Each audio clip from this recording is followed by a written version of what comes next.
നമസ്കാരം. ഇന്ന് നാം കേരളത്തിലെ ഏറ്റവും മനോഹരമായ ഉത്സവമായ ഓണത്തെയും മഹാനായ രാജാവായ മഹാബലിയുടെയും കഥയെക്കുറിച്ചറിയാം. കേരളത്തിൻ്റെ വിളവെടുപ്പ് ഉത്സവം കൂടിയാണ് ഓണം. പൂക്കളമിടൽ, ഓണസദ്യ, വള്ളംകളി, ഓണക്കളികൾ, നിരവധി കലാപരിപാടികൾ ഇതെല്ലാം ഓണത്തിൻ്റെ ഭാഗങ്ങളാണ്. അത്തം മുതൽ 10 ദിവസത്തോളം നീളുന്ന ആഘോഷത്തിൻ്റെ അവസാന ദിനം തിരുവോണമാണ്. അത്തം 10-ന് തിരുവോണം എന്നാണല്ലോ. ഓണം എന്നാൽ പിന്നെ മാവേലിയാണ്.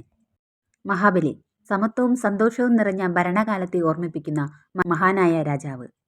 ഓണം മഹാബലി എന്ന അസുര ചക്രവർത്തിയുമായി ബന്ധപ്പെട്ട ഐതിഹ്യത്തെ അടിസ്ഥാനമാക്കിയുള്ളതാണ്. നീതിമാനായ ഈ ഭരണാധികാരിയുടെ കീഴിൽ കേരളം ഐശ്വര്യത്തിൻ്റെയും സമത്വത്തിൻ്റെയും കാലഘട്ടത്തിലൂടെ കടന്നുപോയി.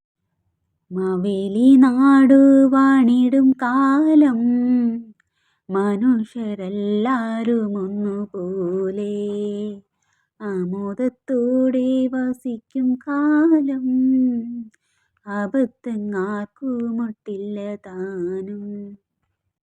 മഹാബലിയുടെ ഭരണത്തിൽ അസൂയ പൂണ്ട ദേവന്മാർ മഹാവിഷ്ണുവിൻ്റെ സഹായം തേടുകയും മഹാവിഷ്ണു വാമനാവതാരമായി ഒരു ബ്രാഹ്മണന്റെ രൂപത്തിൽ ഭൂമിയിലെത്തി. വാമനൻ മഹാബലിയോട് വെറും 3 അടിയോളം ഭൂമി മാത്രം ചോദിച്ചു. മഹാബലി ഉടൻ സമ്മതിച്ചു. ആദ്യത്തെ അടിയാൽ വാമനൻ ആകാശം മുഴുവൻ അളന്നു.